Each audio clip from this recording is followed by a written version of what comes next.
আসসালামু আলাইকুম, কেমন আছেন সবাই? আশা করি ভালো আছেন। আজকে আমরা আলোচনা করব নেতাজি সুভাষচন্দ্র বসুকে নিয়ে। আপনারা জানেন ভারতবর্ষে যেই কয়জন মহানায়ক ইতিহাসের পাতায় অমর হয়ে আছেন স্বাধীনতার যুদ্ধে এবং ভারতের জন্য অসামান্য অবদানের জন্য, তার মধ্যে অন্যতম হচ্ছে নেতাজি সুভাষচন্দ্র বসু। এই নেতাজি সুভাষচন্দ্র বসুর জন্মের সময় আমরা জানতে পারলেও মৃত্যুর সঠিক ডেট বা তারিখ আমরা কিন্তু জানতে পারি না। আমরা ইতিহাস থেকে যতদূর জানা যায়, তিনি মূলত 1897 সালে 23শে জানুয়ারি বর্তমান ভারতের যে উড়িষ্যা, সেই উড়িষ্যায় জন্মগ্রহণ করেন। তার বাবার নাম ছিল জানকীনাথ বোস এবং মায়ের নাম ছিল প্রভাবতী দেবী। তো তারা কিন্তু ভাই ছিলেন 8 জন এবং বোন ছিলেন 6 জন, অর্থাৎ 14 জন ভাই বোন ছিলেন এই নেতাজি সুভাষচন্দ্র বসুর। অবশ্য আগের দিনে এরকমই ছিল, ছেলে মেয়ে 8 জন, 10 জন, 12 জন, মোটামুটি সবার ঘুরে ঘুরেই ছিল। যদিও দেখবেন বিভিন্ন মিডিয়ায় আলোচনায় শুধু সেখানে মুসলমানদের নাম আসে, যে মুসলমানদের সন্তান বেশি নেই, এটা নেই, এরকম না। আগে সবাই এভাবেই বসবাস করেছে, জীবন ধারণ করেছে। তো মূল কথায় ফিরে আসি। তো এই নেতাজি সুভাষচন্দ্র বসু তিনি খুব মেধাবী ছাত্র ছিলেন এবং দেশ বিদেশে পড়াশোনা করেছেন।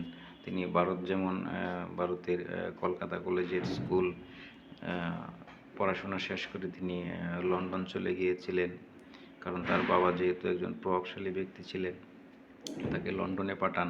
তৎকালীন যে ভারতের প্রধান আকর্ষণ চাকরি, সেটা ছিল আইসিএস, অর্থাৎ ইন্ডিয়ান সিভিল সার্ভিস।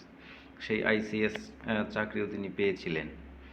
কিন্তু তিনি ভারতবাসীর প্রতি যে ইংরেজদের শাসন, ইংরেজদের অত্যাচার, সেগুলো তিনি সইতে না পেরে দেশের মানুষের কাজ করার জন্য তিনি কিন্তু সেই আইসিএস চাকরি ছেড়ে দিয়েছিলেন এবং 1921 সালে তিনি আবার ভারত ফিরে আসেন লন্ডন থেকে। সেখানে এসে তিনি গান্ধীজির সাথে দেখা করেন এবং গান্ধীজিও তাকে সাদরে গ্রহণ করেন। তো এরপর থেকেই তিনি বিভিন্ন আন্দোলন সংগ্রামের মধ্য দিয়ে তার জীবন অতিবাহিত হয়। তিনি ইংরেজদের বিরুদ্ধে মানুষকে উৎসাহিত করেন, বিভিন্ন দেশের সাথে যোগাযোগ করেন, যেমন জাপান, ইউরোপের বিভিন্ন দেশ, তারপর রাশিয়ার নাৎসি বাহিনীর লোকজনও কিন্তু তার সাথে যোগাযোগ করেছিল এই ব্রিটিশদেরকে ভারত থেকে বিতাড়িত করার জন্য।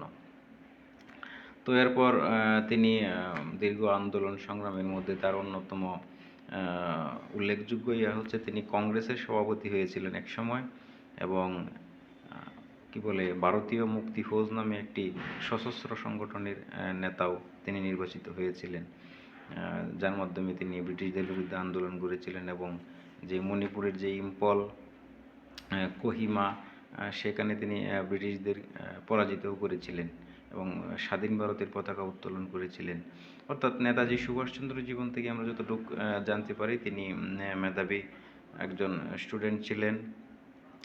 তার পাশাপাশি তিনি জাতীয়তাবোধ তার মধ্যে খুব ভালো ছিল।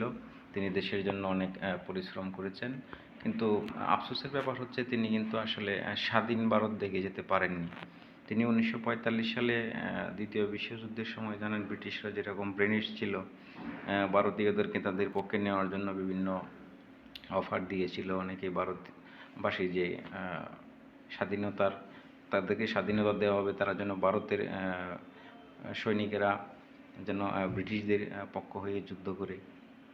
তো সেই নেতাজি সুভাষচন্দ্রর বন্ধু ছিল হচ্ছে কিন্তু জাপান। তিনি জাপান সাথে তার ভালো সম্পর্ক ছিল, কিন্তু জাপান ছিল কিন্তু সেই ব্রিটিশদের বিপরীত শক্তি। এই দ্বিতীয় বিশ্বযুদ্ধের সময় যখন জাপান পরাজিত হয়ে যায়, তখন তিনি হতাশ হয়ে পড়েন এবং তিনি লোকচক্ষুর অন্তরালে চলে যান। তারপর 1945 সালের পর আর তাকে জনসম্মুখে কখনো দেখা যায়নি।